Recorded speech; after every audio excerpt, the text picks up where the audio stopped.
to another episode of Next Best Bet, episode 89. We have some Monday Night Football for you. Not a lot of other sports action. Some college football starting back up on Wednesday, though. Now, before we get into our hindsight with Higgins, it is time to meet Three Wishes, a high-protein, low-sugar, grain-free breakfast cereal that tastes like the cereals of your childhood, made with modern-day clean ingredients. Three Wishes contains ingredients such as chickpeas, pea protein, and tapioca, a feat of food science that took 2 years of development and comes in 4 flavors: cocoa, cinnamon, honey, and unsweetened. Three Wishes is a plant-based, gluten-free certified cereal free from wheat, dairy, soy, oats, corn, rice, and peanuts, with 70% less sugar and as much as 8% the protein of their decadent counterparts. There's nothing on the shelf like it. Right now, Three Wishes is offering our listeners 10% off with the product code podcast10. Head to their website at www.threewishescereal.com to shop and learn more. Now, they sent Brett and I each a box. Now, mine is finished, out of the cabinet, out of the pantry. How about you, Brett? Yeah, I finished mine. But did you notice the 3 wishes? You fill in your 3 wishes on the back of the box. I made a crucial mistake. I finished my box. I filled in the 3 wishes, but I made 4 wagers, Higgins. So I didn't have enough slots.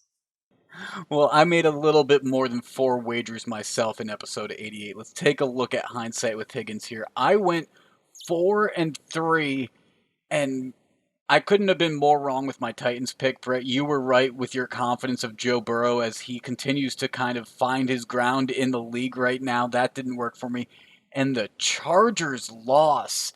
We're going to talk about that more later, but that one hurt, Brett. That one hurt. Yeah, that one's tough. That's 4 times in a row the Chargers have now been up at least 10 points and lost that game. So something's got to change in LA quick. I went 3-1. Like I said, I used my 3 wishes box, put in my 3 bets. They all came out winners, and Purdue loses by the hook there for me, Higgins. So that stunk, but Texas got it done in overtime on the money line, and I took them with the points. But that was an exciting game on Saturday. Excuse me. I think it's pretty clear Raiders, Boston College, and Texas are the 3 lines you filled in, and then you try to just scribble Purdue underneath to try to sneak in a 4th Yeah, I was wish. like, can I just add a 4th wish? Because you lost that one by the hook. It was close. You almost got your 4th wish. I almost got my 4th wish. I almost did. All right, let's jump into Beginner's Boulevard, because it's important to note that although we talk a lot in moneyline odds and American odds with the minus 200, plus 100, minus 110 odds with spreads typically like that, it's not the only way you'll see sports odds. There's decimal odds, which is what we're going to talk about right now. They're also known as European odds, and it's a different way to present odds than the Americans are used to. Sometimes goes by European odds, like I said, and it's how they're displayed in European sports books, and it's 1.8, let's say, and that 1 stands for the unit that you wagered, and then the 0.8 afterwards is how much you would get in return. It's 80% of whatever you wagered. So if it's 2.8, you would get back 1.8 in return. And Brett, we have a perfect example of these decimal odds to talk about right now with the election coming up on Tuesday. Yeah, I mean, what a perfect time to talk about this. This is probably a huge betting market in some of these international markets, Higgins. It is breaking records across the pond in the United Kingdom. I mean, the United States election obviously has big ramifications across the world, but we can't bet on our own elections in America. In Europe, though, they can bet on Brexit within the United Kingdom, which was an interesting previous record holder in terms of most money bet on an election, according to the CNN business article that I was reading. But as of Wednesday morning, over $284 million had already been wagered on the U.S. election, and they're going to take those bets until a winner is formally announced, and they're projecting that could get up over $400 million in bets. That's a lot of money just in Britain, and then other countries got to be contributing as well. So lots of interest in the U.S. election, even outside the United States. Yes, right now Biden is the favorite. In American odds, he'd be at minus 250. European decimal odds, that's a 1.4. So let's say you put $10 on Joe Biden, you would win back $14 basically because you're getting 40% back on of return. But if you bet on Donald Trump and Donald Trump were to win, he's at plus 188 American odds or plus 2.8 decimal odds. So you would get back $28 if you made a $10 bet on that. So just an easy way to kind of break down decimal odds. Some may find it more easy to understand, some may find it a little more difficult. Yeah, and it's good to understand this stuff because you never know. You could be in Europe betting on soccer matches, and you see decimal odds, and now you'll have a better understanding of what you're looking at. So it's always good to understand this stuff. And I know at least with the Oregon Sportsbook, I can choose the way that my odds are presented to me. So if you like decimal odds more than the American odds per se, if the math just makes more sense to you, you can go into your settings and switch that up in within your own sports books. Ah, that's nice. Go Oregon. Let's jump into our MLB though, Brett, because your Mets had some very exciting news from the city of New York. Higgins, we're free. We're finally a Major League Baseball team. I've never been more excited to be a Mets fan in my entire life, and we were in the World Series 3 years ago. Maybe it was 4 years ago. Now I'm forgetting if it was 17 or 16, but whatever. This is the moment Mets fans have been waiting for. Steve Cohen is coming to save us, Higgins. Finally, to be out of the Wilpon stranglehold that has been gripping this Mets organization and been griping about for years as a fan base, really. I'm happy for you. I'll be interested to see what it's like to have an owner that may be a little more willing to open up his pocketbook and maybe have two big time New York teams spending some big time money and potentially competing. That could be fun. Well, I am excited for this summer. There aren't going to be too many buyers. We've seen a lot of opt outs. I guess, teams declining options, players opting in to save their money. The biggest example you pointed out to me was Giancarlo Stanton, and I didn't even realize how much it was for. A massive amount. I mean, just makes sense considering he's been injured since he basically signed with the Yankees and has never shown the full potential that got him this contract. But he had a player option that he could opt out 7 years, 218 million, and obviously I think that was because of the way the market was projecting that he could opt out and potentially get another huge contract like what Machado and Harper and Trout and all of them have been able to get. But because of the coronavirus, because of everything that's happened right now, because of him getting injured like he has, it's smart. 7 years, 218 million. Lock up that money. Yeah, Lock and that up. he did lock up his money. Unfortunately, some players don't have that option and have to become free agents. And some big names actually weren't offered qualifying offers who were eligible. Now, to get a qualifying offer, you can't have been offered one previously, and it's a 1 year deal worth about approximately $18.9 million. But Marcus Simeon, Michael Brantley of the Astros, Liam Hendricks. Now, the A's would have had to make a decision there between Simeon and Hendricks, but they chose none. And these are high quality players that are going to make impacts next year for a baseball team, but it just shows where the market is. Now, I will say one of the teams to extend a qualifying offer was Steve Cohen's Mets. They gave one out to Marcus Stroman, the San Francisco Giants. Extended one to Gossman. Trevor Bauer was extended one. LeMahieu from the Yankees, Real Muto from the Phillies, and George Springer from the Astros. This simply means when a player declines this option and this qualifying offer and goes into free agency, the team that signs him will have to forfeit a draft pick or two draft picks to whatever team the player is being signed from. So hypothetically, if Trevor Bauer signs with my New York Mets, hopefully, knock on wood, please, the Mets might lose a draft pick to the Cincinnati Reds. Yes. It is important to note restricted free agents versus free agents.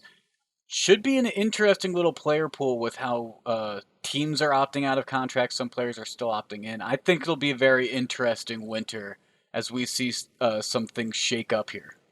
Yeah, it's definitely going to be interesting to watch, but a lot more exciting in New York. Yes. Let's get into our money line magic. I said that we were going to talk about this a little bit more during hindsight with Higgins. The Chargers game that just brutalized me. I felt like I was having a great day on Sunday. I thought I was probably going to go 4-1. My Titans pick might be the only one that goes bad, and if that happens, that's okay.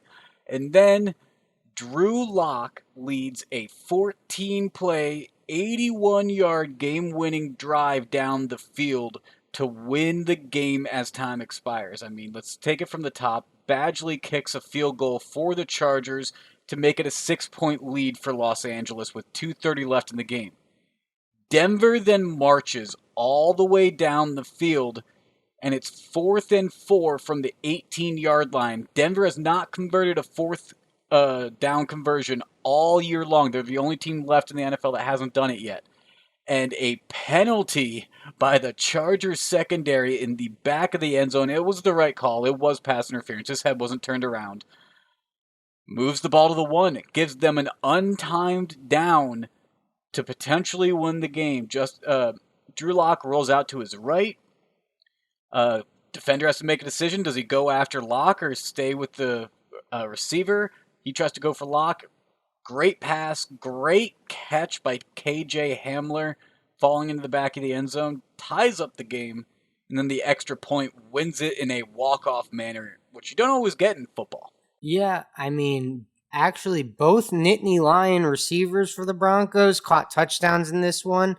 So, Penn State, you had a bad Saturday, but you had a great Sunday for the Broncos.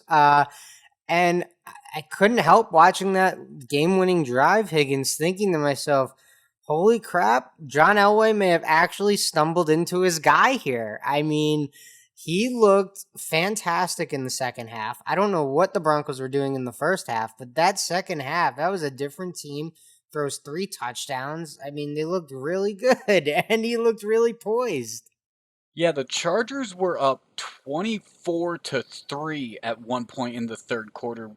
They started the third quarter, scored a touchdown to make it 21-3, then kicked a field goal, and Denver worked all the way back to grab a 31-30 victory. Absolutely spectacular job by that Denver team. I can't believe it as someone that had the Chargers at -3. Yeah, I mean, again, I'll say it again. The fourth game in a row, the Chargers have blown a 2 possession lead. It's brutal at this point. And I feel for you, Chargers fans, as a sorry Jet fan, but at least you can see a lot of potential in Justin Herbert, and I give you a lot of props on that, Higgins. You were much higher on him coming out than I was, and he has blown away my expectations. Yes, he is good. He's also who the Giants wanted instead of Daniel Jones, but instead Herbert went back for his senior season. Still a little bit salty about that. We'll talk about the Giants a little bit more in a second, though. First, this episode is presented by Wild CBD. Wild produces the best tasting edibles on the market using real fruit and all natural flavoring. With flavors inspired by the Pacific Northwest, high quality ingredients, real fruit, and consistent dosing, Wild has become one of the leading cannabis edible producers in the country. Wild's new CBD line currently offers real fruit infused gummies in blackberry, huckleberry, lemon, and raspberry, and CBD infused sparkling water in raspberry, lemon, blackberry, and blood orange. Each gummy is dosed with 25 milligrams of CBD and can be purchased in a bottle of 10 or 20. Wild CBD is offering our listeners 30% off their next purchase from wildcbd.com by using the code POD. That's code POD, P-O-D, for 30% off your next purchase. Wild CBD products are intended only for use by individuals aged 18 and older. Wild CBD products should only be consumed as directed on the label and should not be used if you are pregnant or breastfeeding. All Wild CBD products are made with ingredients containing 0% THC. Consult with a health professional prior to using Wild CBD in combination with any medications or other dietary supplements. Now on to the NFL and a interesting matchup on Monday between Tom Brady and his Tampa Bay Buccaneers now against the New York Giants, who he has a interesting history in the past. Yeah, it's definitely. not his favorite team to face, Higgins, but you like facing Tom Brady. Yes, as a Giants fan, it's always sweet to face off against Tom Brady, and I was considering bringing this up to you, Brett. Now, the over-under for Daniel Jones passing yards is 219. For Tom Brady, it's about 260. I was almost willing to make a bet with you that Daniel Jones would have more passing yards, but then I found myself on the other end of this game. I took a look at it. I was as objective as I could possibly be. Tampa Bay minus 12 and a half just makes sense for how they've been playing compared to how the Giants have been playing. The Giants look good on paper because they've had a couple close losses, close wins, 3-point loss to Dallas, 1-point win to Washington, 1-point loss to Philly. But that's the NFC East, and it is trash. It is garbage compared to the Bucks, who had a 25-point win against the Raiders and a 28-point win against the Packers recently. They are going to slaughter the Giants. It is going to be ugly, and I'm not going to really enjoy watching it. You know what, Higgins? I don't think it's going to be so ugly. No Chris Godwin in this one. AB is not playing yet. We have not seen Mike Evans look 100% healthy all year. Gronk has certainly looked better the last few weeks, but this is not the full strength Tampa Bay Buccaneers that you're facing, that the Green Bay Packers faced, that you mentioned.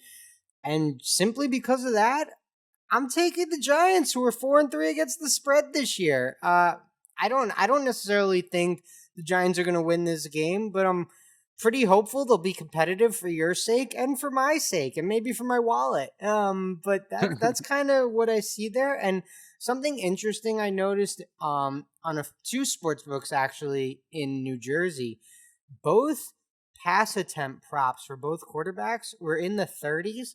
But on Thursday night football, neither quarterback threw more than 25 pass attempts. Now, that game was in the wind and rain, but the weather's not supposed to be perfect in the Meadowlands tomorrow night. So it was just something interesting. I went back to the last primetime game and I was like, I don't know, let's see what the last primetime game was. And uh, Bridgewater only put the ball in the air 19 times. So uh, just something to keep an eye on. I thought that was interesting.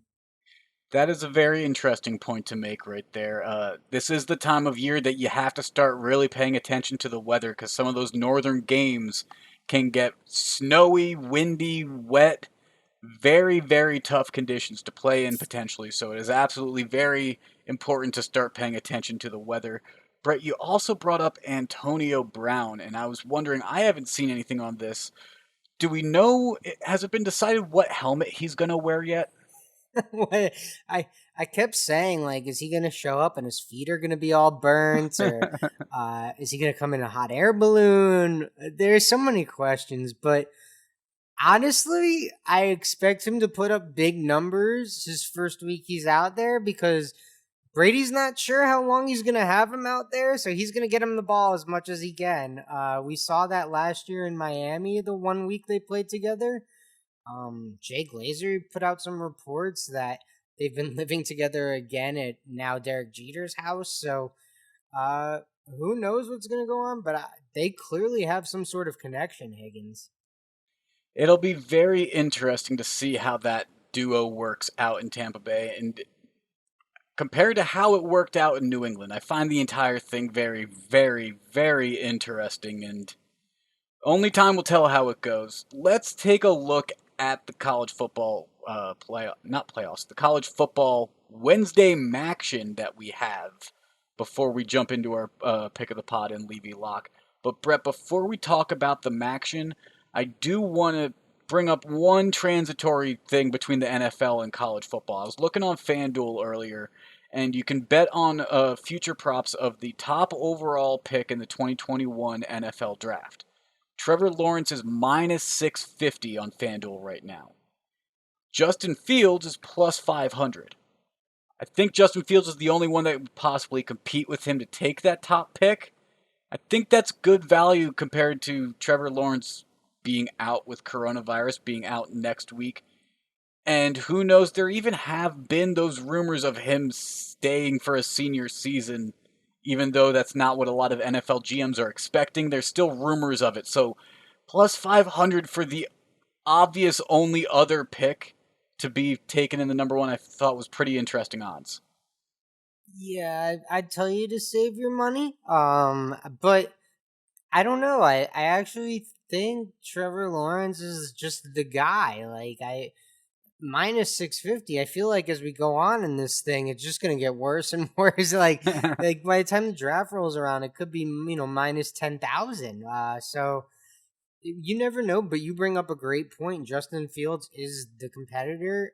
He's a guy personally I'm a big fan of. I think he fits where the NFL is heading, where it's kind of the dual threat. You need to have the big arm, you need to be accurate, and you also need to be able to get outside the pocket and move and be a little unpredictable. So they're both elite prospects.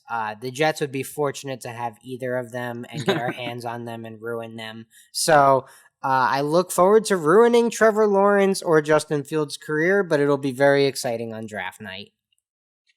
Well, let's get into the Maction then, Brett, because you realized this and made sure to put it into our rundown. And I agree, although with it being their opening week, I'm going to be a little hesitant, like I was with the Big Ten, like I was with the Pac 12 and everything, of wanting to hold my breath and just watch from afar in the first week. I almost picked Toledo minus 19.5, but I stayed away. You are on two different sides in two different games of the 6 game night that we have on Wednesday.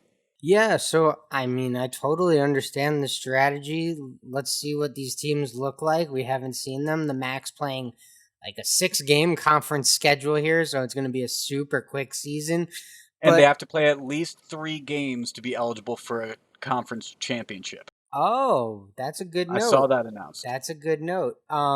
So it's going to be a sprint here for the Maction, but thank God because Tuesday night's going to be very boring without any games for me. So, I found myself with 2 lines that I liked here on Wednesday night, and it'll give me something to do and keep my fiance from yelling at me for bugging her, right? But I'm gonna go Western Michigan minus 16.5 at Akron. Like you said, we haven't seen these teams in a long time, but Akron has been a bottom feeder in the MAC over the past 4 years, and Western Michigan has been towards the top, and I expect that trend to continue this year. So I expect Western Michigan to come out strong against a weak Akron team, and then Buffalo, who's probably got the best pass rush in the country, obviously led by Khalil Mack's younger brother, play at Northern Illinois. The Buffalo Bulls, excuse me, are minus 9.5 at Northern Illinois, and I just like that Buffalo defense, and they usually can run the ball pretty well up in Buffalo. So I think they'll be able to put up enough points and stop Northern Illinois from scoring. Buffalo, like I mentioned with the weather when we were talking about the NFL and the Giants, Buffalo gets that lake effect wind, and for some teams to be playing their first football game this late in the season up in Buffalo is at Northern Illinois, which is also on the lake, will get lake effect wind. But some of these teams have some tough spots to go travel to start your season this late. Yeah, I think to your point, Toledo being a huge favorite at home, it would probably help people to be like, oh, they're the home team, so there's a little less pressure going on the road. I'm not 100% sure what the fan situation is like at all these different stadiums, but that's another thing to consider. Although There are no fans at any MAC games any this season. MAC stadium, none. Okay, good. Well, good for the MAC. And honestly, Higgins, not to be rude, but these people are used to playing in half-empty stadiums, so it's not the biggest change. It won't be like Alabama playing in front of no fans. Absolutely. Well, will be interesting to see how that Maction goes on Wednesday. I'll probably have a Maction pick next week after I see how this goes on Wednesday, but gonna be watching from afar this week, at least for now. Brett, we only made a few picks, so let's go into our Levy lock and pick of the pod. I only made one pick, so I'll just toss it out again real quick as my pick of the pot, I guess, of Tampa Bay minus 12.5. Like I said, I think Tampa's played much better quality opponents recently. Got 2 wins by above that margin already, so I think they'll be able to take on the Giants with relative ease. Yeah, I'm gonna go Western Michigan and Tim Lester, the former Syracuse coach. Not head coach, he was a quarterbacks coach, but the former Cuse coach, and take the Western Michigan Broncos here minus 16.5 versus Akron. All right, well, there you have it. A few picks from Brett, one from me, a breakdown of decimal odds and the presidential election that is going to keep Brett pretty bored on Tuesday, but at least he has his Maction football on Wednesday to look forward to. Well, it's not a political podcast, but obviously I will. We will all be watching that on Tuesday night. Absolutely. Obviously, we're just bored. We don't have any sports going on besides football right now, which is a little bit weird, but 2020 is weird in itself. We'll try to have some picks out on our social media as well as some clips from this podcast at NBB Pod on Twitter, at Next Best Bet on Instagram, and the Next Best Bet Facebook page and YouTube channel. This has been episode 89 of the Next Best Bet. For Brett, I'm Jake. We'll talk to you again on Thursday.